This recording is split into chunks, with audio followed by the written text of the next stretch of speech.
मध्यमेधयाग्नि मेधाविनं बड़े जनों को मेरा प्रणाम और छोटे जो बच्चे हैं उनको मेरा आशीर्वाद। मैं बस बहुत सारी बातें बोल दी हैं आचार्य जी ने। मैं कहना चाहूँगी कि एक जो हमारे अंदर भावना होती है, हम सभी अपने अधिकारों के प्रति तो बहुत अधिक सजग रहते हैं, लेकिन कर्तव्यों को भूल जाते हैं। हमें अपने अधिकार हर जगह याद रहते हैं और अपने कर्तव्यों को भूल जाते हैं। तो कर्तव्य क्या है, उनके प्रति भी हम सजग बने, ये हमारा सबसे पहला उद्देश्य होना चाहिए। और विशेष रूप से मुझे लगता है कि जो महिला शक्ति है, जो बालिकाएं हैं, उनको, क्योंकि आजकल सारी लड़ाई ही इसी चीज़ की है। हो रही है ना आजकल महिला सशक्तिकरण के लिए, या फिर बहुत सारी नारी जागरण मंच और ये बहुत सारी चीज़ें चल रही है। इसका मतलब ये नहीं कि हमें अपने अधिकारों को भूल जाना चाहिए। अधिकार हमें स्वतः मिल जाएंगे अगर हम अपने कर्तव्य का पालन करेंगे। उसका प्रत्यक्ष उदाहरण मैं यहाँ पर हूँ। मैंने भी कुछ कर्तव्यों का पालन किया होगा, क्योंकि मुझे लगता है कि बहुत सारे लोगों को ऐसा लग रहा होगा कि एक मतलब बेटी आकर के अपने पिता के लिए, ये सभी के मन में प्रश्न उठ जाता है, और वो भी विवाहिता होने के बाद में। तो उसमें कि अगर आप कर्तव्य का पालन करेंगे तो ऐसा नहीं है कि उसके फिर अधिकारों के लिए आपको लड़ना पड़ेगा।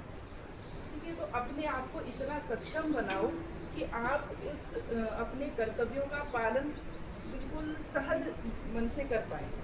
कई बार क्या होता है, जब हमारे पास सामर्थ्य नहीं होता है, उस समय में चाहे वो मानसिक हो, चाहे वो शारीरिक हो, चाहे वो आर्थिक हो, किसी भी तरह से अगर हमारे पास सामर्थ्य नहीं होता है तो हम अपने कर्तव्यों का पालन करने में चूक जाते हैं।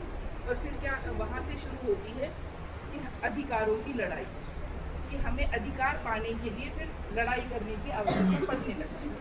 ठीक है, तो जरूरी नहीं है कि आर्थिक, वो हमारी भारतीय परंपरा है कि आर्थिक रूप से संपन्न होना स्त्री के लिए उतना ज़्यादा आवश्यक नहीं है जितना कि उसको मानसिक और शारीरिक रूप से।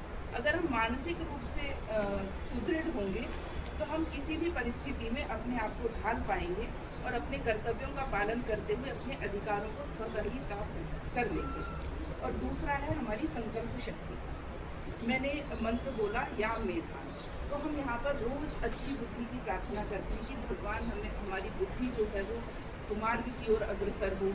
करते हैं ना रोज प्रार्थना कि हमारी जो, हम रोज की प्रार्थना में कई बार पूरे दिन में हम जितने भी मंत्र बोलते हैं उनमें से ज़्यादातर बार हम यही कहते हैं कि हमारी जो बुद्धि है उसको सुमार्ग पर चलाइए। ईश्वर से यही प्रार्थना करते हैं। तो जो बुद्धि है उसको, जो यहाँ हम प्रार्थना कर रहे हैं, वो हमारे मन में इतनी बैठ जानी चाहिए कि आगे भी हम उस सुमार्ग से कभी भी विचलित ना हो पाए, चाहे हम किसी भी क्षेत्र में जाएँ। जरूरी नहीं है कि हम संस्कृत ही पढ़ें, संस्कृत ही पढ़ाएँ, या फिर हम और दूसरे विषय ना पढ़ें। 12वीं तक सारे विषय पढ़ रहे हो तो आगे तुम लोग कुछ भी करने के लिए स्वतंत्र हो, है ना। लेकिन उसमें क्या है कि अपनी संस्कृति को नहीं भूलना है, अपने संस्कारों को नहीं भूलना है।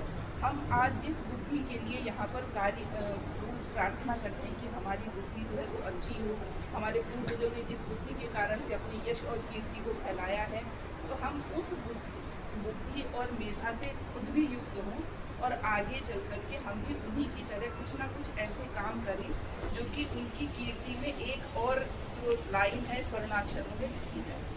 ठीक है, तो उसका मैं बस मेरा बहुत ज़्यादा बोलने का वो नहीं था। मैं बस इतना कहना चाह रही थी कि आज मेरे पिताजी को गए हुए 25 वर्ष पूर्ण हो गए हैं।